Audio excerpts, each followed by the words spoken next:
Isa sa inyo ang ating maging dalipuro, pwede din naman maging kagawa or barangay captain, pwede din naman isa sa inyo magagaling ang ating future senator, at higit sa lahat, pwede isa sa inyo ang maging presidente ng Pilipinas balang araw.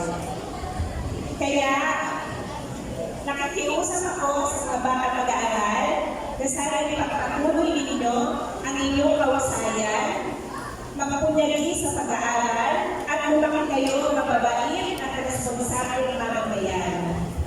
Lagi ninyong tatandaan, kayo ang karangalan ng inyong pamilya, kayo ang karangalan ng ating paaralan, at kayo ang karangalan ng ating bayan na Las Piñas. Maraming salamat po sa inyong pagpunyagi at sa inyong patuloy na pagsisikap ng kawasayan sa pag-aaral.